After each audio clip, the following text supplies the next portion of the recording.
പ്രിയ സഹോദരരെ, കർത്താവായ യേശു ക്രിസ്തുവിൻ്റെ രണ്ടാം വരവെന്ന ചാനലിലേക്ക് നിങ്ങൾക്കെല്ലാവർക്കും സ്വാഗതം. ഒരിക്കൽ കൂടി പറയുവാൻ, സർവശക്തനായ യേശു ക്രിസ്തു യേശുനാഥൻ എന്നെ അനുവദിച്ചിനോർത്ത് കർത്താവായ ഈശോയ്ക്ക് നന്ദിയും സ്തുതിയും കൃതജ്ഞതയും ആരാധനയും സമർപ്പിക്കുന്നു. ആമേൻ. പ്രിയപ്പെട്ടവരെ, നമ്മൾ ഇങ്ങനെ ഓരോ ചാനലിൽ കൂടെ മുന്നോട്ട് പോയിക്കൊണ്ടിരിക്കുകയാണ്. ലോകം അതിൻ്റെ അന്ത്യത്തിലേക്ക് അടുത്തുകൊണ്ടിരിക്കുന്നു.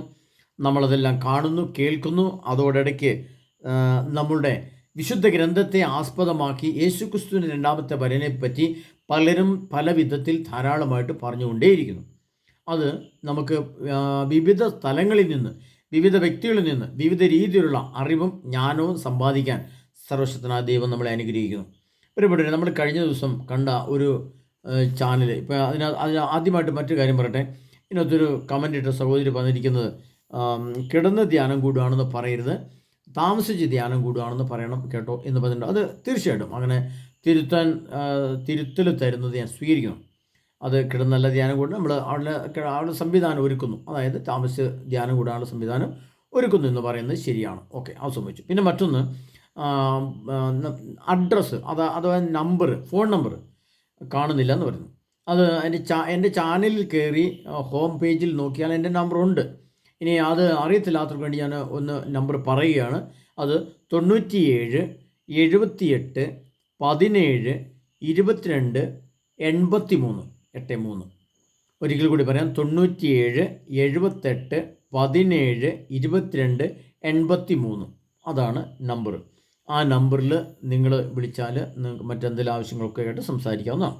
ഓക്കെ, അപ്പോൾ നമ്മൾ മുന്നോട്ട് പോവുകയാണ്. പ്രിയപ്പെട്ടവരെ, വിശുദ്ധ മത്തായിയുടെ സുവിശേഷത്തിലെ 25-ാം അധ്യായത്തിലെ ഒരു ഭാഗമാണ് നമ്മൾ കഴിഞ്ഞ പ്രാവശ്യം കണ്ടത്. അതിൽ ഞാനൊരു ചാർട്ട് കാണിച്ചിരുന്നു. ആ ചാർട്ടിനെ പറ്റി ചിലർ അത്ര അങ്ങനെ ഗ്രഹിച്ചിട്ടുണ്ടാവില്ല. അല്ല, അത് പ്രശ്നമൊന്നുമില്ല, നമുക്ക് വളരെ സന്തോഷമുള്ളൂ. കാരണം അഭിപ്രായങ്ങൾ ഓരോരുത്തരുടെയും മനസ്സിൽ വരുന്നത് അവർ പ്രകടിപ്പിക്കുന്നത് സ്വാഭാവികമായിട്ട് നിഷ്കളങ്കമായിട്ടുള്ളവരുടെ ഒരു സന്ദേശമാണെന്ന് ഞാൻ പറയും. ചിലർക്ക് തെറ്റിദ്ധരുത്തി തരുന്നു, അതൊക്കെ നല്ല കാര്യമാണ്. അത് നമ്മൾ സ്വാഗതം ചെയ്യണം. മോശമായിട്ട് അഭിപ്രായം പറയുന്നവരും പറഞ്ഞുകൊള്ളട്ടെ, അതെല്ലാം അവരുടെ മനസ്സിൻ്റെ ഭാവമാണ്. ഒരാൾ അഭിപ്രായം പറയുമ്പോൾ അവരുടെ ആത്മാവ് എങ്ങനെയാണെന്ന് നമുക്ക് കേൾക്കാനും കാണാനും പറ്റും. മോശമായിട്ടാണ് പറയുന്നതെങ്കിൽ മോശമായ ആത്മാവിൽ നിന്ന് മോശമായ കാര്യങ്ങളൊന്നും, നല്ല കാര്യങ്ങളാണെങ്കിൽ നല്ല കാര്യങ്ങൾ അവരുടെ ഹൃദയത്തിൽ നിന്ന് വന്നു. തെറ്റിദ്ധരുത്താനാണെങ്കിൽ ഒരു അധ്യാപകയുടെ തിരുത്തലിൻ്റെ ഒരു പക്വതയുടെ അങ്ങനെ നമുക്ക് ഓരോരുത്തരും വിലയിരുത്താൻ സാധിക്കും. അതുകൊണ്ട് അതൊന്നും പ്രശ്നമുള്ള കാര്യങ്ങളെല്ലാം നിങ്ങൾ മനസ്സിലാക്കുക. അപ്പോൾ നമ്മുടെ കാലഘട്ടം വളരെ കുറവാണെന്ന് വീണ്ടും നമ്മൾ മനസ്സിലാക്കുക. അപ്പോൾ നമ്മൾ ഇന്നലെ കണ്ടത് എന്താണ്? ഈ ലിസ്റ്റിന് വലിയ പ്രാധാന്യമില്ല എന്നുള്ളൊരു ചിന്ത നമുക്ക് ഉണ്ടായിരുന്നല്ലോ ഈ ലിസ്റ്റിന്. പക്ഷേ അതിന് പിന്നിൽ ഞാൻ എഴുതിയത് എന്താണ്? ഈ 6 കാര്യങ്ങളാണ്. മത്തായിയുടെ സുവിശേഷം 25-ാം അധ്യായം, അതിനകത്ത് അവസാന വിധിയെക്കുറിച്ചായിരുന്നു നമ്മൾ ചിന്തിച്ചത്. അവിടുന്ന് കഥാ പറയാണ്, എന്തെന്നാൽ എനിക്ക് വിശന്നു, നിങ്ങൾ ഭക്ഷിക്കാൻ തന്നു. അതാണ് ഒന്നാമത്തെ ഒരു മത്തായിയുടെ സുവിശേഷം നമ്മൾ കാണുന്ന വാക്യം. അതിനെപ്പറ്റി നമ്മളൊരു അല്പം ചിന്തിക്കേണ്ടതായിട്ടുണ്ട്. അപ്പോൾ ഈ ലിസ്റ്റ് നമ്മൾ കാണുമ്പോൾ ആ ദൈവത്തിൻ്റെ കോളം എന്നെടുത്ത് നമ്മൾ എത്ര പേർക്ക് ഭക്ഷിക്കാൻ കൊടുത്തു എന്നതിൻ്റെ അടിസ്ഥാനത്തിലാണ് നമുക്ക് മുന്നോട്ടുള്ള നമ്മുടെ ജീവിതത്തിൻ്റെ പാത തെളിഞ്ഞു നിൽക്കുന്നത്. മറ്റൊന്ന്, നമ്മൾ മുന്നോട്ട് പോകുന്ന വഴികൾ, അവിടെ നമുക്കൊരു സംരക്ഷണം കിട്ടേണ്ടതായിട്ടുള്ളത്. ലോകം അന്ത്യത്തിലേക്ക് അടുത്തടുത്ത് വരുമ്പോഴും അടുത്തു വന്ന് ആഗോള യുദ്ധം പൊട്ടിപ്പുറപ്പെടുമ്പോഴും അതിൻ്റെ പരിണതഫലം ഭൂമിയും കുടുംബവും സഭയും ലോകവും അനുഭവിക്കുമ്പോഴും നമ്മളെ കർത്താവ് ചേർത്ത് നിർത്തുന്നുണ്ട്. പ്രശ്നകലുഷിതമായ ഭയാനകമായ സംഭവങ്ങൾ ലോകത്തുണ്ടാകുമ്പോൾ, ഭക്ഷണമില്ലാതെ വരുമ്പോൾ, നമുക്ക് മുന്നോട്ടുള്ള യാത്ര അപകടകരമായി മാറുമ്പോൾ, അവിടെ കർത്താവ് പറയുന്നുണ്ട്, എൻ്റെ ജനത്തോട്, എൻ്റെ ജനമായി ചേർന്ന് നിൽക്കുന്നവരോട്. കർത്താവ് വെളിപാടിൻ്റെ പുസ്തകത്തിലാണത് ഒരു രീതിയിൽ പറയുന്നത്. അത് വെളിപാട് 3:10 ഞാൻ പലപ്പോഴും പറഞ്ഞിട്ടുള്ളതാണ്. സകല ഭൂവാസികളെയും പരിശോധിക്കാനായി ലോകത്തിൽ ഉണ്ടാകാനിരിക്കുന്ന പരീക്ഷകളുടെ സമയത്ത് അവിടെ നിന്നെ എന്നാണ്, നിങ്ങളെ എന്ന് പറഞ്ഞിട്ടില്ല. നിന്നെ ഞാൻ സംരക്ഷിക്കും, എന്തെന്നാൽ നീ എൻ്റെ വചനം കാത്തു. അപ്പോൾ ഏത് വചനമാണ് കാക്കേണ്ടത്? വിശുദ്ധ ഗ്രന്ഥത്തെ ആസ്പദമാക്കി പറഞ്ഞാൽ യേശുക്രിസ്തു ഭൂമിയിൽ ദൈവമായി വന്ന്, ദൈവമായി നിന്ന്, ദൈവമായി തന്നെ സംസാരിച്ചിട്ട് പോയ എല്ലാ വചനങ്ങളും, പ്രത്യേകിച്ചും സുവിശേഷം, 4 സുവിശേഷത്തിലും പറഞ്ഞിരിക്കുന്ന എല്ലാ കാര്യങ്ങളും. സുവിശേഷൻ്റെ അന്തസ്സത്വം ഒന്നാണെങ്കിലും ഓരോ അപ്പോസ്തലന്മാർ എഴുതിയിരിക്കുന്നതിനകത്ത് കുറച്ച് വ്യത്യാസമുണ്ട്. അപ്പോൾ നമുക്ക് ആവശ്യമുള്ള എല്ലാ മേഖലകളും എടുത്തുകൊണ്ട് നമ്മൾ സുവിശേഷം അപ്പാടെ പാലിക്കണം. രണ്ട് അപ്പസ്തോല പ്രവർത്തനമാണ്. അപ്പസ്തോല പ്രവർത്തനത്തിൽ അവർ സുവിശേഷം പറഞ്ഞത്, രോഗികൾക്ക് രോഗശാന്തി കൊടുത്തത്, പിശാചികളെ ബഹിഷ്കരിച്ചത്, അവർ ഭവനം തോറും കൂട്ടായ്മ കൂടി അപ്പം മുറിക്കൽ ശുശ്രൂഷ ചെയ്ത് കർത്താവിൻ്റെ കുർബാന, നമ്മൾ ഇന്ന് കുർബാന എന്ന് പറയുന്നത്, അവിടെ അപ്പം മുറിക്കൽ ശുശ്രൂഷ ചെയ്തുകൊണ്ടിരുന്നത്, അവരുടെ കാൽക്കൽ ആൾക്കാർ വന്ന് മന്ത്രം ചെയ്യുന്നതും ദുർബന്ധം ചെയ്യുന്നതും പാപം ചെയ്തതുമായിട്ടുള്ള കാര്യങ്ങളെല്ലാം അപ്പസ്തോലന്മാരെ കാൽക്കൽ സമർപ്പിച്ച് അവരവിടെ പാപങ്ങൾ ഏറ്റുപറഞ്ഞ് അവർ ചെയ്തുകൊണ്ടിരുന്ന ദുർമന്ത്രമായി ചെയ്തുകൊണ്ടിരുന്ന എല്ലാ സംഭവങ്ങളും അഗ്നിക്കിരയാക്കി വെറുത്തുപേക്ഷിച്ച് കർത്താവായ യേശു ക്രിസ്തുവിൻ്റെ വചനത്തെ സ്വീകരിച്ച് അപ്പസ്തോലന്മാരുടെ കൂടെ നടന്ന ആ സംഭവം. അത് മറ്റൊന്ന്, അതിനുശേഷം വരുന്ന വെളിപാട് ഗ്രന്ഥം. വെളിപാട് ഗ്രന്ഥം എന്ന് പറയുമ്പോൾ അതിനകത്ത് എന്ത് പറഞ്ഞു? നാം വെളിപാട് ഗ്രന്ഥത്തിൻ്റെ കാലഘട്ടത്തിൽ ജീവിക്കുമ്പോൾ വെളിപാട് ഗ്രന്ഥത്തിൽ പറഞ്ഞിരിക്കുന്ന പോലെയാണ് നമ്മൾ ജീവിക്കേണ്ടത്. സുവിശേഷം എന്ന് പറയുന്നത് ഒരു അടിസ്ഥാന ശിലയാണ്, ഒരു കെട്ടിടത്തിൻ്റെ തറയാണെങ്കിൽ, അതിൻ്റെ ഫൗണ്ടേഷൻ ആണെങ്കിൽ, നമ്മുടെ ഭിത്തിയാണ് നമ്മുടെ ആത്മീയ പ്രവർത്തനം. അതിലെ കായും ഫലവുമാണ് വെളിപാട്. അങ്ങനെ ചിന്തിക്കുമ്പോൾ വെളിപാട് ഗ്രന്ഥത്തിൽ എന്ത് പറഞ്ഞിട്ടുണ്ടോ അതെല്ലാം നമ്മൾ പാലിച്ചേ പറ്റൂ. അതിനു വേണ്ടിയാണ് നമ്മൾക്ക് വേണ്ടി കർത്താവ് ഇത് എഴുതി വെച്ചത്. അപ്പോൾ അത് തള്ളിക്കളയാനുള്ളതല്ല. കാരണം ആ വെളിപാട് ഗ്രന്ഥത്തിൽ പറഞ്ഞിരിക്കുന്നതിൻ്റെ ഒരുക്കമാണ് നമുക്ക് സംരക്ഷണം നൽകുന്നത്. അതുകൊണ്ടാണ് വെളിപാട് ഗ്രന്ഥത്തിൽ 3:10 പറഞ്ഞിരിക്കുന്നത്. എന്നാൽ ഏഷ്യ പ്രവചനം ഏഷ്യ 57:1 അതിനകത്ത് ഇങ്ങനെ എഴുതുന്നുണ്ട്. അതിനകത്ത് നീതിമാൻ വിനാശത്തിന് എടുക്കപ്പെടും, അവൻ സന്മാർഗ നിരതനായി തൻ്റെ കിടക്കയിൽ വിശ്രമം വരണം. അപ്പം നീതിമാൻ ഈ ലോകത്തു നിന്ന് എടുക്കപ്പെടും. എല്ലാവിധ പ്രശ്നങ്ങളിൽ നിന്നും അവനെ സംരക്ഷിക്കും, അവനെ സുരക്ഷിതമായ സ്ഥലത്ത് കർത്താവ് പരിപാലിക്കും, രക്ഷിക്കുമെന്നാണ് അർത്ഥം. അതുപോലെ ഈശോ പറയുന്നുണ്ട്, ഭയപ്പെടേണ്ട, ഞാൻ നിൻ്റെ കൂടെയുണ്ട്. അപ്പോൾ യേശു നമ്മുടെ കൂടെ ഉണ്ടാവണമെങ്കിൽ നാം യേശു പറഞ്ഞതുപോലെ കേൾക്കുന്ന, അനുസരിക്കുന്ന, അംഗീകരിക്കുന്ന, ആദരിക്കുന്ന, ബഹുമാനിക്കുന്ന, അത് മാത്രമായിട്ട് പ്രവർത്തിക്കാൻ സന്മനസ്സായി നിൽക്കുന്ന വിശ്വാസവും വിശുദ്ധിയും ജ്ഞാനവും വിവേകവും നീതിബോധവും ഉണ്ടായിരിക്കും. ഇത്രയും യേശുവിൻ്റെ സുവിശേഷത്തോട് ചേർത്ത് വെച്ച് നമ്മെ പരിശോധിച്ച് നമ്മളെ തന്നെ നമ്മൾ മാറ്റുരച്ച് നമ്മളെ തന്നെ ലിസ്റ്റുണ്ടാക്കി നാം ശരിയോ തെറ്റോ എന്ന് ഞാൻ എന്നെ തന്നെ, നമ്മൾ ഓരോരുത്തരും നമ്മളെ തന്നെ വിശകലനം ചെയ്ത് പഠിച്ച് ഒരു മാർക്ക് നമ്മൾ തന്നെ ഇടണം. അതിന് സഭയുടെ ഭാഷയെ പറഞ്ഞാൽ തനത് വിധി, അന്ത്യവിധി, അങ്ങനെ സമരസഭ, ഇതൊക്കെ നമ്മൾ കേട്ടിട്ടുണ്ട്. ഒരു ശരാശരി കാര്യങ്ങൾ നമ്മൾ കേട്ടിട്ടുണ്ട്. അതുപോലെ തന്നെ നമുക്ക് നമ്മോട് തന്നെ ചില കടപ്പാടുകളും ചില ഉത്തരവാദിത്തങ്ങളും ഉണ്ടാകും. വെറുതെ കർത്താവിന് മുമ്പിലേക്ക് ചെന്നിട്ട് മരിച്ചു ഉയർത്തി എഴുന്നേറ്റ് കർത്താവിൽ നിന്ന് നമ്മുടെ കയ്യിലൊന്നുമില്ല നമുക്ക് കൊണ്ടുപോകാൻ, കർത്താവിന് സന്നിധിയിൽ കൊടുക്കാൻ ഒന്നുമില്ലെങ്കിൽ ദൈവം എങ്ങനെ നമ്മളെ ദൈവം സംരക്ഷിക്കും, രക്ഷിക്കും? നമ്മളൊന്ന് ആലോചിച്ച് നോക്കി. അപ്പോൾ ഒന്നാമത്തെ മത്തായിയുടെ സുവിശേഷം നമ്മൾ കർത്താവ് പറയണത്, എന്തെന്നാൽ എനിക്ക് വിശന്നു നിങ്ങൾ ഭക്ഷിക്കാൻ തോന്നും. അപ്പോൾ പ്രിയപ്പെട്ട, എന്താണ് യേശുവിൻ്റെ വിശപ്പ്? യേശുവാണ് സംസാരിക്കുന്നത്. ദൈവത്തിന് വിശക്കുന്നു. യേശു ദൈവമാണല്ലോ, ദൈവത്തിന് വിശക്കുന്നു. അപ്പോൾ ദൈവത്തിന് നമ്മളെന്ത് ഭക്ഷിക്കാൻ കൊടുക്കും? അതാണ് പ്രശ്നം. അപ്പോൾ കർത്താവ് ഇവിടെ മറ്റൊരു കാര്യം ചെയ്തിട്ടുണ്ട്.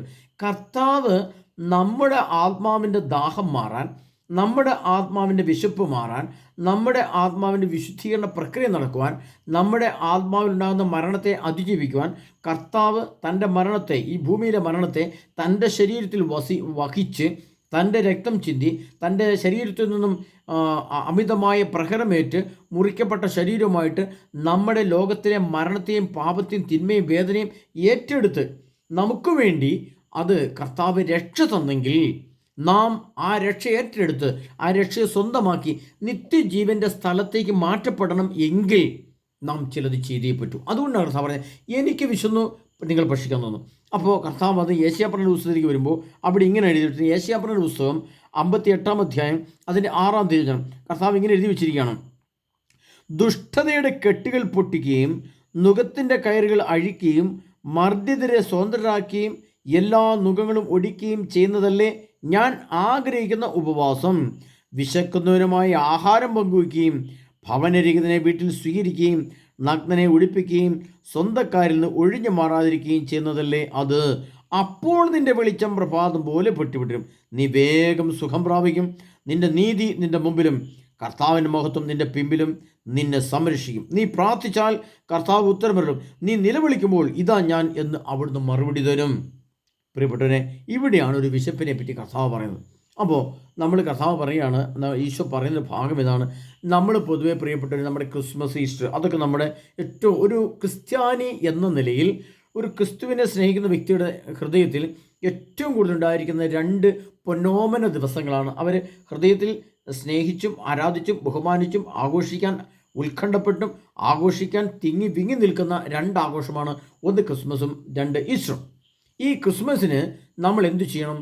ഈ നമുക്കറിയാം, നമ്മൾ വിചാരിക്കും എനിക്കിഷ്ടം പോലെ എൻ്റെ ഭവനത്തിൽ ഭക്ഷിക്കാൻ ആഹാരമുണ്ട്, അതുകൊണ്ട് എനിക്ക് കുഴപ്പമില്ല, എൻ്റെ വീട് വാർക്കുകയാണ്, എനിക്ക് കാറുണ്ട്.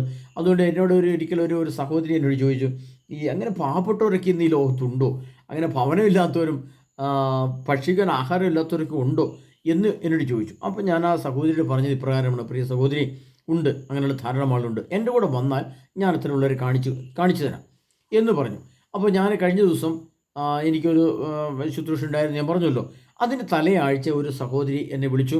അപ്പോൾ അവരുടെ വീട്ടിൽ ചെന്നു. അവിടെ ചെന്ന് ഇപ്പോൾ അവർ വളരെ ക്ലേശത്തിലാണെന്ന് മനസ്സിലായി.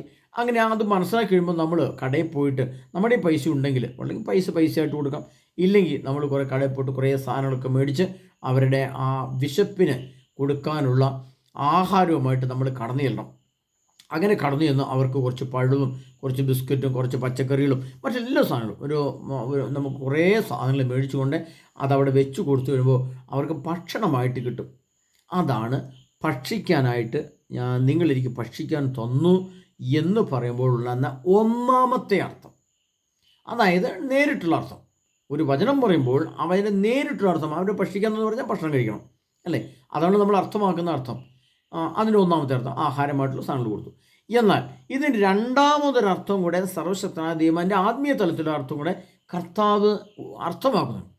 ആ ഭക്ഷിക്കാൻ കൊടുക്കുക എന്ന് പറഞ്ഞാൽ അതെന്താണ് നമ്മൾ അറിയുമ്പോഴാണ് അതിൻ്റെ രണ്ടാമത്തെ തലത്തെ നമ്മൾ മനസ്സിലാക്കുന്നത്. അതിപ്രകാരമാണ്. പ്രിയപ്പെട്ടവരെ, ഒരിക്കലും ഒരു ഇടവകയിൽ ഒരാൾ എന്നെ വിളിച്ചു. ഞാൻ അവിടെ ചെന്നു, അവരോട് സംസാരിച്ചപ്പോൾ അവിടുത്തെ അമ്മ എന്നോട് സംസാരിക്കുകയാണ്. എൻ്റെ ഭർത്താവ് ദേവാലയത്തിൽ പോയിട്ട് വർഷങ്ങൾ 15 കഴിഞ്ഞു. അദ്ദേഹം വിശുദ്ധ കുർബാനയ്ക്കോ വിശുദ്ധ ബലിക്കോ പോകാറില്ല.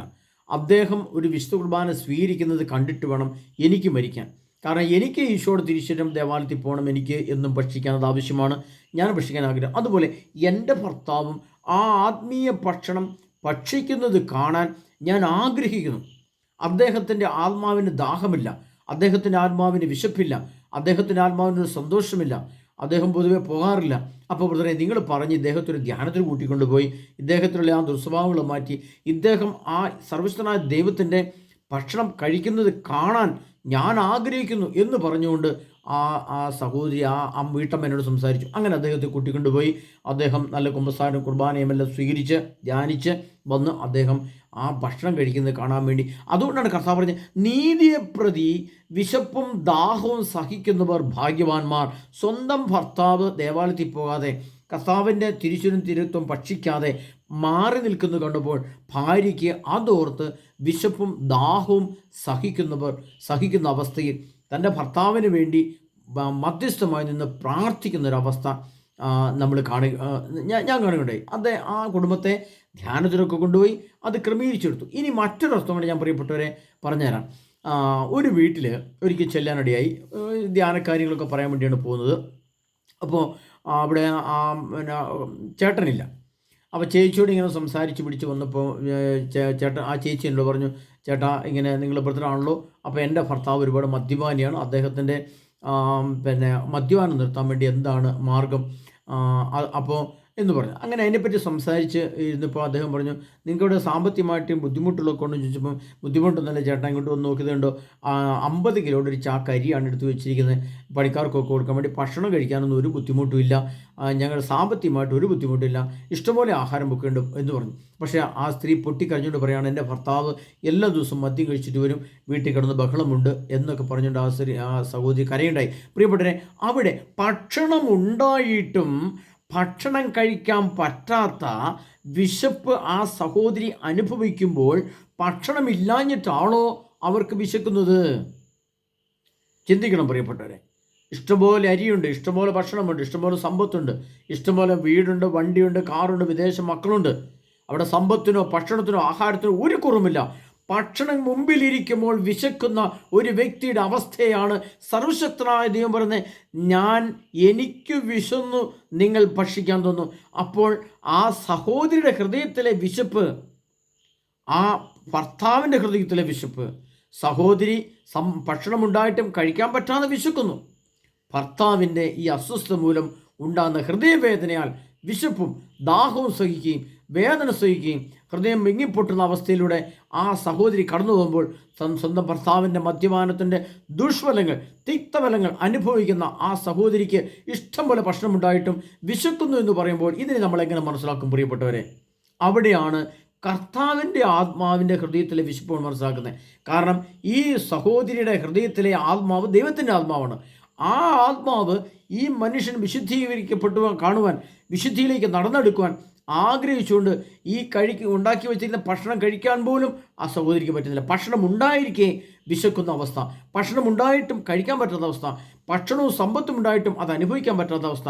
ആ ഒരു വിശപ്പ് ആത്മാവിൻ്റെ വിശപ്പാണ്, മനസ്സിൻ്റെ വിശപ്പാണ്, അവൻ്റെ ശരീരത്തിൻ്റെ വിശപ്പും ത്രിതലത്തിലാണ് ആ വിശപ്പ് അനുഭവിക്കുന്നത് പ്രിയപ്പെട്ടവരെ. അതുകൊണ്ട് കർത്താവ് പറയുന്നത് ആ വ്യക്തിക്ക് വിശക്കുന്നതിൻ്റെ കാരണം എന്താണ്? അവിടെ ഭക്ഷിക്കാനില്ലാട്ടല്ല.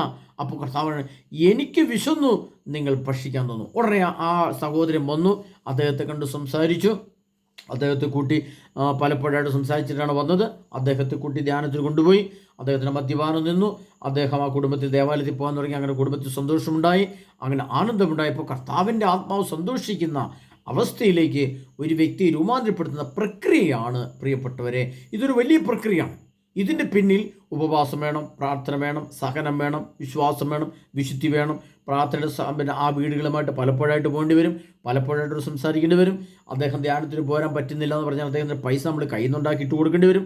അദ്ദേഹത്തെ കൂട്ടിക്കൊണ്ടുപോകേണ്ടി വരും. ട്രെയിൻ കയറി കൊണ്ടുപോകണം, പിന്നെ ബസ് കയറി പോകണം. അങ്ങനെ നല്ല ധ്യാന സെൻ്ററുകൾ കണ്ടെത്തി ആ സഹോദരൻ്റെ ഹൃദയത്തിൻ്റെ വേദന മാറ്റുവാൻ, ഈ സഹോദരിയുടെ ഹൃദയത്തിൻ്റെ വിശപ്പ് അകറ്റുവാൻ, ആ ആത്മാവിൻ്റെ ദാഹത്തെ നമ്മൾ കണ്ടുകൊണ്ട് ആ വ്യക്തിക്ക് വേണ്ടിയിട്ട് നമ്മൾ അധ്വാനിക്കുന്ന പ്രവൃത്തിയാണ് പ്രിയ സഹോദരരെ നമ്മൾ ഈ ലിസ്റ്റിൽ എഴുതേണ്ടത്. ഹല്ലേലൂയ. ദൈവത്തിൻ്റെ കോളം നമ്മൾ കണ്ടല്ലോ. ദൈവത്തിൻ്റെ കോളം എന്ന് കണ്ടില്ലേ പ്രിയപ്പെട്ടവരെ? അതാണ് എനിക്ക് വിശന്ന്. എന്തെന്നാൽ എനിക്ക് വിശന്ന്, നിങ്ങൾ ഭക്ഷിക്കാൻ തന്നു. അവിടെ എന്താണ് ഭക്ഷണമായിട്ട് കൊടുത്തത്? സ്നേഹിക്കുവാനുള്ള അവസരം ഉണ്ടാക്കി കൊടുത്തു. സ്നേഹം നഷ്ടപ്പെട്ടപ്പോൾ ഉണ്ടായ വിശപ്പ്, ഭക്ഷണം ഉണ്ടായിട്ടും കഴിക്കാൻ പറ്റാത്ത വിശപ്പ്, ഭക്ഷണം ഉണ്ടാക്കി മേശപ്പുറത്ത് വെച്ചാലും കഴിക്കാൻ പറ്റാത്ത പശ്ചാത്തലം. ആഹാരമില്ലായിട്ടാണോ വിശന്നത്? ആഹാരമുണ്ടായിട്ടും വിശക്കുന്ന അവസ്ഥയെ കർത്താവ് പറയാണ്. അവരുടെ മനസ്സിലെ ഹൃദയത്തിലെ വേദന, ഭക്ഷണം ഉണ്ടായിട്ടും കഴിക്കാൻ പറ്റും വിശപ്പ് അനുഭവിക്കുകയാണ്. അവിടെ ശരീരത്തിലും മനസ്സിലും ആത്മാവിലും വിശപ്പ് അനുഭവിക്കുക. ഭക്ഷണം മുമ്പിലുണ്ട് താനും. പ്രിയപ്പെട്ടവരെ, ഇങ്ങനെയുള്ള സാഹചര്യങ്ങളെ കണ്ടെത്തി ഇങ്ങനെയുള്ള അനേകരുണ്ട്.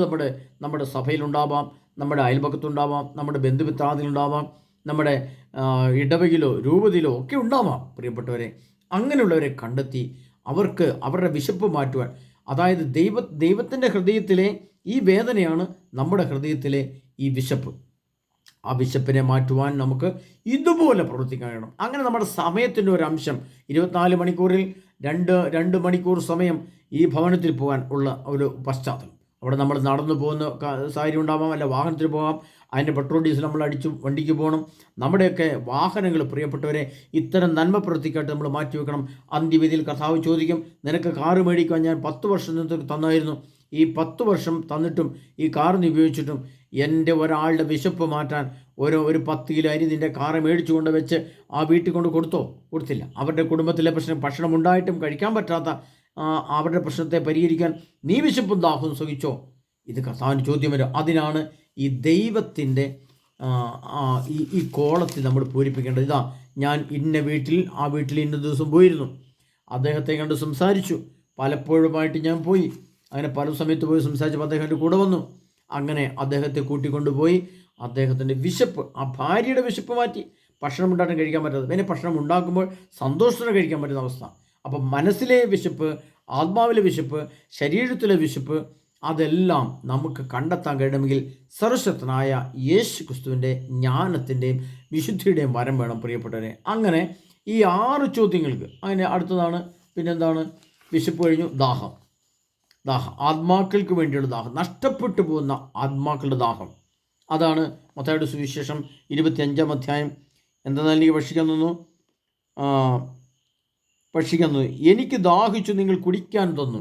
ഈ കുടിക്കാൻ കൊടുക്കുന്ന എന്താണ്? ഏതാണ് ദാഹം? പ്രിയ സഹോദരരെ, കർത്താവിൻ്റെ വചനത്തിനു വേണ്ടിയുള്ള ദാഹമാണ് ദാഹം. വചനം കേൾക്കാൻ താല്പര്യമില്ലാത്തവർ, കൂദാശ തലങ്ങളോട് താല്പര്യമില്ലാത്തവർ, കൗദാശിക തലങ്ങളെ വലിച്ചെറിയുന്നവർ, സഭയുടെ ശുശ്രൂഷകളോട് താല്പര്യമില്ലാത്തവർ, ദേവാലയത്തിൽ വന്നിട്ട് 15 വർഷം 20 വർഷം ആയവർ, ഒരു ധ്യാനത്തിന് വിളിച്ചാൽ വരാത്തവർ, തിരുവചനം എന്താണെന്ന് കേൾക്കാത്തവർ, തിരുവചനത്തിൻ്റെ ഒരു വാക്കുപോലും അറിയാത്തവർ, തിരുവചനത്തിന് പുല്ലുവില കൊടുക്കുന്നവർ, തിരുവചനത്തെ ആദരിക്കാത്തവർ, അത് തൻ്റെ കുടുംബത്തിൽ സന്ധ്യാപ്രാർത്ഥനയായിട്ട് ചെല്ലാത്തവർ, പ്രഭാത പ്രാർത്ഥന ഇല്ലാത്തവർ, ദേവാലയത്തിൽ കുമ്പസാരിക്കാൻ പോയിട്ട് മാസങ്ങളും വർഷങ്ങളുമായിട്ടുള്ളവർ, അങ്ങനെ കർത്താവ് പറയുകയാണ്, ഇത് കാണുമ്പോൾ എൻ്റെ വചനം ആഗ്രഹിച്ചിട്ടും കിട്ടാത്തവരുടെ ദാഹമുണ്ട്. അതോടെ തന്നെ പല കുടുംബങ്ങളിൽ ചെല്ലുമ്പോൾ കാണുന്നതല്ലേ, അത് ഇടവകയിലാവാം, രൂപതയിലാവാം, ഇത് ആഗോളസഭയിലെല്ലാം ഉണ്ടാകുന്ന സംഭവമാണ് ഇത്. ഈ ദൈവവചനത്തിന് വേണ്ടി ദാഹമില്ലാത്ത അവസ്ഥ, എന്നാൽ ദൈവവചനത്തിന് വേണ്ടി ദാഹിക്കുന്നവരെ അതിനെ അനുവദിക്കാത്ത അവസ്ഥ.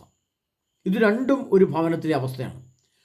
ഒന്നെങ്കിൽ ചില വീടുകളിൽ ഭാര്യമാർക്കാണ് ദേവാലയത്തിനോടോ ധ്യാനത്തിനോടൊന്നും വലിയ താല്പര്യമില്ല. എന്നാൽ ഭർത്താവ് വളരെ സജീവമായിട്ട് ദൈവവചനത്തോടും ധ്യാനത്തോടും പ്രാർത്ഥനയോടും ആരാധനയോടും ഏകദിന പ്രോഗ്രാമുകളോടും മറ്റുള്ളവരെ ധ്യാനത്തിൽ കൊണ്ടുപോകുന്ന കാര്യത്തിലൊക്കെ വളരെ താല്പര്യമായിരിക്കും. പക്ഷേ ഭാര്യയ്ക്ക് തീരെ താല്പര്യം ഉണ്ടാവില്ല, അല്ല അവൾ നിരുത്സാഹപ്പെടുത്തും, അല്ലെ അവർക്ക് ആ ദാഹമില്ല. അപ്പോൾ കർത്താവിൻ്റെ വചനം തിരുലിഖിതം ഒരു നീർച്ചോലയിൽ നിന്ന് ഒഴുകി വരുന്ന നീർച്ചാല് പോലെ ദാഹാർത്ഥമാണ്. ആ വചനത്തിന് വേണ്ടി ദാഹമില്ലാത്ത അവസ്ഥ കർത്താവ് പറയാണ്, എനിക്ക് ദാഹിച്ചു എന്ന് പറഞ്ഞാൽ ഈ ദൈവവചനത്തിനു വേണ്ടി, ഈ ദൈവസ്നേഹത്തിനു വേണ്ടി, ഈ ദൈവീ ശുശ്രൂഷയ്ക്ക് വേണ്ടി ദാഹമില്ലാത്ത ഭവനങ്ങളിലേക്ക്, ആ വ്യക്തികളിലേക്ക് ഈ യേശുവിൻ്റെ സ്നേഹവും സന്തോഷവും കരുണയും പകർന്നു കൊടുക്കുന്ന ആ പ്രക്രിയയാണ് പ്രിയപ്പെട്ടവരെ ഒരു വ്യക്തിയുടെ ഹൃദയത്തിലെ അശുദ്ധിയെ മാറ്റി അവിടെ ദൈവവചനത്തെ നിറച്ച് അവിടെ ദൈവസ്നേഹം കൊണ്ട് നിറയ്ക്കുന്ന ഈ പ്രക്രിയയാണ് എനിക്ക് ദാഹിക്കുന്നു എന്ന് പറയുന്നത്. മറ്റൊന്ന്, നഷ്ടപ്പെട്ടു പോകുന്ന ആത്മാക്കൾ. ഇതൊന്നും എത്ര പറഞ്ഞാലും ചെവിയിൽ കയറാതെ, ഇതൊന്നും പറഞ്ഞാൽ അംഗീകരിക്കാതെ, ഇതിനോടൊന്നും ഒരു താല്പര്യം കാണിക്കാതെ, ഈ ലോകത്ത് നിന്ന് അന്ത്യകുദാശ പോലും മേടിക്കാതെ ഈ ലോകത്ത് കടന്നുപോയി ആ ആത്മാവ് ദുരാത്മാവായി 5 വർഷം 10 വർഷം കഴിയുമ്പോൾ ഈ ആത്മാവ് തിരിച്ച് വീട്ടിലേക്ക് വന്ന് ആ ഭവനത്തെ അടിച്ചു തീർക്കുന്ന സംഭവം വരുമ്പോഴാണ് ഈ പ്രശ്നം ഒരു ധ്യാന കൗൺസിലറോ ഒരു വചന പ്രൊഫഷനോ ഒക്കെ ആയിട്ട് ബന്ധപ്പെടുന്നവർ പറഞ്ഞ് ഇങ്ങനെ നിങ്ങളുടെ ഭവനത്തിൽ പ്രശ്നങ്ങൾ കാണുന്നുണ്ടെന്ന് പറയാം. അപ്പോഴാണ് അവർക്ക് മനസ്സിലാകുന്നത് ഈ ദൈവവചനത്തിൻ്റെ യേശുവിൻ്റെ ദാഹം, ആത്മാവിൻ്റെ ദാഹം ശമിപ്പിക്കാതെ, ദൈവവചനം കോരിക്കുടിക്കാതെ, ദൈവിക സുവിശേഷം കോരിക്കുടിക്കാതെ, തിരുവചനം കോരിക്കുടിക്കാതെ ഈ ലോകത്തുനിന്ന് പോകുന്ന ആത്മാക്കൾക്ക് വേണ്ടി കർത്താവ് ദാഹിക്കണം. അവർക്ക് ദാഹം അകറ്റാൻ വേണ്ടി വചനം കൊടുക്കുക, ദൈവസ്നേഹം കൊടുക്കുക, ദൈവകരുണ കൊടുക്കുക, പറഞ്ഞു കൊടുക്കുക. അപ്പോൾ ആത്മാവ് നഷ്ടപ്പെട്ടു പോയില്ല. അതുകൊണ്ടാണ് കർത്താവ് കുരിശിൽ കിടന്നത് എനിക്ക് ദാഹിക്കുന്നു പറഞ്ഞത്. ഈ ലോകത്തെ നോക്കിയാണ് പറഞ്ഞത്, നമ്മെ നോക്കിയാണ് പറഞ്ഞത്. ദൈവവചനത്തെ തള്ളിക്കളയുന്നവരെ നോക്കി, കർത്താവിൻ്റെ സ്നേഹത്തെ തള്ളിക്കളയുന്നവരെ നോക്കി കർത്താവിന് എനിക്ക് ദാഹിക്കുന്നു, ഈ ആത്മാക്കൾ നഷ്ടപ്പെട്ടു പോകുന്നു എന്നായിരുന്നു കർത്താവ് അർത്ഥമാക്കിയത് പ്രിയപ്പെട്ടവരെ. അതുകൊണ്ട് ആ ദാഹം മാറ്റാൻ അനേകം ഭവനങ്ങൾ, നമുക്ക് സന്ധ്യാപ്രാർത്ഥന ഇല്ലാത്ത ധാരാളം ഭവനങ്ങളുണ്ട്. ഒരു ധ്യാനത്തിന് പോലും പോകാൻ വിസമ്മതിക്കുന്ന ധാരാളം ആൾക്കാരുണ്ട്. ദൈവവചനത്തോട് യാതൊരു സ്നേഹമില്ലാത്തവർ.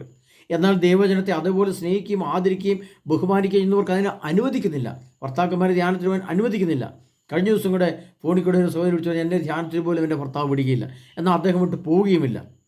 അപ്പോൾ അവിടെ ദാഹിക്കുകയാണ് ദൈവവചനത്തിന് വേണ്ടി, ദൈവസ്നേഹത്തിന് വേണ്ടി, ദൈവത്തിന് ഒരു ധ്യാനം കൂടാൻ വേണ്ടി ആ ഭാര്യ ആഗ്രഹിക്കുന്നു, ദാഹിക്കുന്നു, പക്ഷേ പോകാൻ പറ്റുന്നില്ല. അവിടെ അത് ദൈവത്തിൻ്റെ ദാഹമായി കണ്ട് നമ്മളവിടെ കടന്നു ചെല്ലണം. അതാണ് നമ്മുടെ ദൗത്യം. അവിടെ അല്ലെങ്കിൽ ഇങ്ങനെ സുവിശേഷ പ്രഘോഷങ്ങൾ നടത്തണം, വചന ധ്യാനങ്ങൾ നടത്തണം.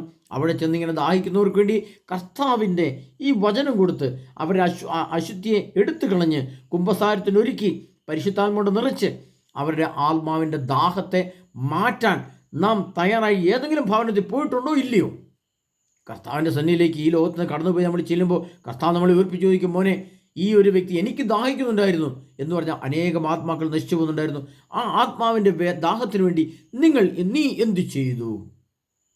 ആ ചോദ്യം അങ്ങനെ വരുമ്പോഴാണ് ഈ ഓരോ സംഭവത്തിൻ്റെയും ലിസ്റ്റ് നമ്മൾ തയ്യാറാക്കി. അവിടെ ഞാൻ ഒരു വ്യക്തിയെ കണ്ടെത്തി, അവൻ്റെ ബിഷപ്പിന് ഭക്ഷണം കൊടുത്തു. ഭക്ഷണത്തിന് ആഹാരം കൊടുക്കുന്നതും നേരിട്ട് ആഹാരം കൊടുക്കുന്നതും ഇതുപോലെയുള്ള ഭക്ഷണം ഉണ്ടായിട്ടും കഴിക്കാൻ പറ്റാവുന്ന നല്ല വീടുണ്ട്. നല്ല 2 നില വീടാണ്. ഭർത്താവ് മുകളിലത്തെ നിലയിൽ, ഭാര്യ താഴത്തെ നിലയിൽ. അവർ തമ്മിൽ ഒരിക്കലും അങ്ങനെ യാദൃശ്യമായിട്ട് കാണാറുള്ളൂ, അല്ലെങ്കിൽ തീരെ കുറച്ചാണ് കാണുന്നത്. ഭാര്യ ഭക്ഷണം വിളമ്പി വെക്കും, അദ്ദേഹം സൗകര്യമുള്ളപ്പോൾ കയറി ഭക്ഷണം കഴിക്കും. അപ്പോൾ ഒരുമിച്ചിരുന്ന് ഭക്ഷണം കഴിക്കാൻ പോലും അവരുടെ വിശപ്പ്, ആ ഹൃദയത്തിലെ വിശപ്പ്, ആ ഭാര്യ അനുഭവിക്കുന്ന വേദന, അല്ലെങ്കിൽ ഭർത്താവ് അനുഭവിക്കുന്ന, അതുപോലെ ഭർത്താവിനെ പീഡിപ്പിക്കുന്ന ഭാര്യമാരുമുണ്ട്. അങ്ങനെയുള്ള കേസുകളും കർത്താവ് എന്നോട് വിളിച്ച് പറയാറുണ്ട് പലപ്പോഴും. ഇതെല്ലാം കർത്താവ് പറയുന്നതിൻ്റെ അർത്ഥം എന്താണ്? എനിക്ക് വിശന്നു, എനിക്ക് ദാഹിച്ചു. ദൈവമായ കർത്താവിൻ്റെ ആത്മാവ് വസിക്കുന്ന മക്കളിലെ വേദനകൾ അതിൻ്റെ പരിണതഫലവും അതിൻ്റെ ദാഹവും വിശപ്പ് അനുഭവിക്കുന്ന ദൈവമാണ്. ദൈവം അവിടെ ഇരുന്ന് കാണുകയാണ്. കർത്താവിൻ്റെ ഹൃദയം വേദനിക്കുന്നു, കർത്താവിൻ്റെ ഹൃദയം വിശക്കുന്നു, കർത്താവിൻ്റെ മനസ്സ് അസ്വസ്ഥപ്പെടുന്നു. എൻ്റെ മക്കൾ വിശക്കുമ്പോൾ, എൻ്റെ മകൾ വിശക്കുമ്പോൾ അവർക്ക് കൊടുക്കാൻ ഒരു ആഹാരം കൊടുക്കാൻ ആരും ശ്രദ്ധിക്കുന്നില്ല. ഇത് പ്രിയ സഹോദരനെ നമ്മൾ മനസ്സിലാക്കേണ്ട സത്യമാണ്. ഇതാണ് ലിസ്റ്റ്. ഈ ലിസ്റ്റ് പൂരിപ്പിച്ച് വെച്ചില്ലെങ്കിൽ അത് നമ്മൾ കേൾക്കുമ്പോൾ വിചാരിക്കും എന്ത് ലിസ്റ്റ്. പക്ഷേ ഇതുപോലെ ഓരോരുത്തരെ കണ്ടെത്തി ഒരാൾക്കെങ്കിലും, 2 പേർക്കെങ്കിലും നമുക്ക് ഒരു സഹായം ചെയ്യാൻ സാധിക്കുന്നില്ലെങ്കിൽ, ഒരാളുടെ വിശപ്പെങ്കിലും മാറ്റാൻ പറ്റുന്നില്ലെങ്കിൽ, ഒരാളുടെ ദാഹമെങ്കിലും മാറ്റാൻ നമുക്ക് കഴിയുന്നില്ലെങ്കിൽ, ഈ ലോകത്തിലെ എൻ്റെ ജീവിതം എനിക്കൊന്ന് പറഞ്ഞു കൊടുത്ത് 4 പേരെ ഒരുക്കാൻ സാധിച്ചില്ലെങ്കിൽ എൻ്റെ ഈ സുവിശേഷം, എൻ്റെ ജീവനും ജീവിതവും, എൻ്റെ ഈ ശരീരം കൊണ്ട് മറ്റുള്ളവർക്ക് എന്ത് പ്രയോജനം പ്രിയപ്പെട്ട? അതൊരു കർത്താവ് പറഞ്ഞ്, നിങ്ങൾ ലോകമെങ്ങും പോയി എൻ്റെ സുവിശേഷം പ്രസംഗിക്കുവിൻ, സകല സൃഷ്ടിയോടും പ്രസംഗിക്കുവിൻ. ഇതാ കർത്താവിൻ്റെ വരവ്. ഇനിയിപ്പോൾ സുവിശേഷം കാണാൻ തീർന്നപ്പോൾ ഇനി നമുക്ക് പറയാനുള്ളത് എന്താണ്? യേശുവിൻ്റെ വരവ്. പ്രിയ സഹോദരരെ, അതുകൊണ്ട് നമ്മൾ മനസ്സിലാക്കേണ്ടത്, ഈ യേശുക്രിസ്തുവിൻ്റെ വരവിന് മുമ്പ് നമ്മളെല്ലാം ഒന്ന് ഒരുമിച്ച് കൂടി ഒരു വചന ധ്യാനം കേട്ട് നമുക്ക് ആർക്കാണ് വിശക്കുന്നത്, ആർക്കാണ് ദാഹിക്കുന്നത് കണ്ടെത്തി അവരുടെ വിശപ്പും ദാഹവും മാറ്റുവാൻ ഒരുമിച്ചിരുന്ന് പ്രാർത്ഥിച്ച്, ഒരുമിച്ചിരുന്ന് കർത്താവിൻ്റെ സുവിശേഷം ശ്രവിച്ച്, ആ സ്നേഹം നിറച്ച്, ആ ശക്തി നിറച്ച് അത് മറ്റുള്ളവർക്ക് കൊണ്ട് കൊടുക്കാൻ നമുക്ക് തയ്യാറാകണം പ്രിയപ്പെട്ടവരെ. കാരണം ഇനി ഒരു 1000 വർഷം 500 വർഷം ജീവിച്ചിരുന്ന് കുറേ കാലം കഴിഞ്ഞിട്ട് നന്മ ചെയ്യാം എന്ന് ചിന്തിക്കാൻ സമയമില്ല. സമയം തീർന്ന കാലഘട്ടത്തിലാണ് നമ്മുടെ ഈ ശുശ്രൂഷകൾ വരുന്നത്. അപ്പോൾ അതനുസരിച്ച് മനസ്സിലാക്കി പ്രിയപ്പെട്ടവരെ നമുക്ക് മുന്നോട്ട് പോകാം. ഇനി എല്ലാ ക്ലാസ്സും ഒരുമിച്ചെടുക്കാൻ പറ്റിയില്ല. അതുകൊണ്ട് എന്താണ് പരദേശി, എന്താണ് നഗ്നൻ, രോഗി, കാരാഗൃഹം, ഇതെല്ലാം കിടക്കുവാണ്. ഇതെല്ലാം നമുക്ക് അടുത്ത ദിവസങ്ങളിൽ ചിന്തിക്കാം. അതുവരെ കർത്താവായ യേശു ക്രിസ്തു നമ്മെ സമൃദ്ധമായി അനുഗ്രഹിക്കട്ടെ. പ്രിയപ്പെട്ടവരെ, ധ്യാന ക്ലാസ്സുകൾക്കായിട്ട് വിളിക്കുവാൻ വേണ്ടിയിട്ട് നിങ്ങൾക്ക് ഞാൻ ഫോൺ നമ്പർ തന്നിട്ടുണ്ട്. എത്രയും പെട്ടെന്ന് നിങ്ങൾ ആവശ്യമുള്ളവർ വിളിക്കുക. എന്നിട്ട് വേണം ഇതെല്ലാം പ്ലാൻ ചെയ്യാൻ. അതിനായിട്ട് കാര്യം ശ്രദ്ധിക്കുക, താല്പര്യമുള്ള ശ്രദ്ധിക്കുക. ഓക്കെ പ്രിയ സഹോദരരെ, കർത്താവായ ഈശോ നമ്മൾ സമൃദ്ധമായി അനുഗ്രഹിക്കട്ടെ. നമ്മുടെ ആത്മാവ് കൊണ്ട് നമ്മുടെ ചുറ്റുമൊന്ന് പരിശോധിച്ചാൽ, നമ്മുടെ സമൂഹത്തിലിറങ്ങി ഒന്ന് നടന്നാൽ, നമുക്ക് പരിചയമുള്ള ചില വീടുകളെ നിരീക്ഷിച്ചാൽ നമുക്ക് മനസ്സിലാകും ഓരോരുത്തരുടെയും ശരീരത്തിലെ വിശപ്പിൻ്റെ ഏതെല്ലാം വിശപ്പാണ്, എന്തെല്ലാം ദാഹമാണ് ആ ഭവനത്തിലുള്ളത്. സാമ്പത്തികമായിട്ട് വളരെ ബുദ്ധിമുട്ടുന്നുണ്ടാവും. കുടുംബ കലഹമുള്ള ഭവനങ്ങൾ എന്നെ വിളിച്ച് പറയാറുണ്ട്. കുടുംബകലഹം വലിയ പ്രശ്നമാണ്. മദ്യപാനത്തിന് തിക്തഫലങ്ങൾ അനുഭവിക്കുന്ന ധാരാളം ആളുകൾ ഇതിൻ്റെ പ്രശ്നങ്ങൾ പറയാറുണ്ട്. പലപ്പോഴും ഉണ്ടാക്കി വെച്ച ഭക്ഷണം പോലും കഴിക്കാൻ അവർക്ക് പറ്റുന്നില്ല. ഭക്ഷണം ഉണ്ടായിട്ടും കഴിക്കാൻ പറ്റാത്ത അവസ്ഥ, ഭക്ഷണം ഇല്ലാതെ കഴിക്കാൻ പറ്റാത്ത അവസ്ഥ, അതുപോലെ നിരവധി പ്രശ്നങ്ങൾ. പ്രിയപ്പെട്ടവരെ, അവിടെയൊക്കെ നമ്മുടെ പ്രാർത്ഥനകളും നമ്മുടെ കയ്യും എത്തണം, നമ്മുടെ നോട്ടം എത്തണം, എത്താൻ പറ്റുന്നിടത്തോളം എത്തണം. ഇനി നമുക്ക് ഒരു വീട്ടിലേക്ക് ചെന്നിട്ട് അതിന് പരിഹാരം കാണാൻ പറ്റുള്ളൂ. ആ ഒരു വീട് മതി. കർത്താവ് അതാ ആഗ്രഹിക്കുന്നുള്ളൂ. എല്ലാവർക്കും 100 ഭവനത്തിൽ കടന്ന് എല്ലാം പറ്റിയെന്ന് വരികയില്ല, 100 സ്ഥലങ്ങളിൽ എത്തപ്പെടാൻ പറ്റിയെന്ന് വരികയില്ല. ഇത് ആത്മീയ തലത്തിൽ വൈദികരിലും കന്യാസ്ത്രീകളിലും സുവിശേഷ പോഷകരിലും റീത്തുകളിലും ഇടവകളിലും രൂപതകളിലും എല്ലാം ഇത്രയും ആളുകൾ നമുക്ക് കണ്ടെത്താൻ പറ്റും. പ്രിയപ്പെട്ടവരെ, അതുകൊണ്ട് കർത്താവായ യേശു ക്രിസ്തുവിൻ്റെ രണ്ടാമത്തെ വരവിൻ്റെ ഒരുക്കത്തിനായിട്ട് നമ്മൾ ആഗ്രഹിക്കുകയും പ്രാർത്ഥിക്കുകയും ചെയ്യുമ്പോൾ ഈ ലിസ്റ്റ് പ്രകാരം നമ്മൾ കണ്ടെത്തി വെക്കണം, നന്മ ചെയ്ത് വെച്ചിരിക്കണം. ഓക്കെ, അതിനെ നമ്മൾ സർവശക്തനായ ഈശോ സമൃദ്ധമായിരിക്കട്ടെ. കർത്താവായ യേശു ക്രിസ്തുവിൻ്റെ തിരുവചനം എൻ്റെ ഹൃദയത്തിൽ രൂപാന്തരപ്പെട്ടെ. കർത്താവായ യേശു ക്രിസ്തുവിൻ്റെ പരിശുദ്ധാത്മാവിൻ്റെ ശക്തി, അഗ്നി എന്നിൽ നിറയമാറാകട്ടെ. ആ തീയുടെ ജ്വലനം എന്നിൽ ആളിക്കത്തട്ടെ. മറ്റുള്ളവർക്ക് നന്മ ചെയ്യാൻ, മറ്റുള്ളവർക്ക് സുവിശേഷം പറഞ്ഞു കൊടുക്കുവാൻ, യേശുവിൻ്റെ വരവിനെ പറ്റി അറിയിക്കുവാൻ, യേശുവിൻ്റെ വരവിന് ഒരുക്കുവാൻ തീഷ്ണതയും ജ്വലനവുമായിട്ട് കർത്താവായ യേശു ക്രിസ്തുവിന് വേണ്ടി ജീവിക്കുമ്പോൾ കർത്താവ് നമ്മുടെ പക്ഷത്ത് നിൽക്കും. വലിയ പ്രശ്നങ്ങൾ വന്നാലും, വലിയ ക്ലേശങ്ങൾ വന്നാലും, സാമ്പത്തിക ബുദ്ധിമുട്ട് വന്നാലും, ഭക്ഷ്യക്ഷാമം വന്നാലും, ഏത് പ്രശ്നം വന്നാലും കർത്താവ് പറയാണ്, നിന്നെ ഞാൻ സംരക്ഷിക്കും, എന്തെന്നാൽ നീ എൻ്റെ വചനം കാത്തു. അതുകൊണ്ട് പ്രിയ സഹോദരനെ, കർത്താവായ യേശു ക്രിസ്തുവിൻ്റെ വരനായിട്ട് വരുന്ന സമയത്ത് നമ്മളെല്ലാം സമൃദ്ധമായി അനുഗ്രഹിക്കുമാറട്ടെ. ആമേൻ.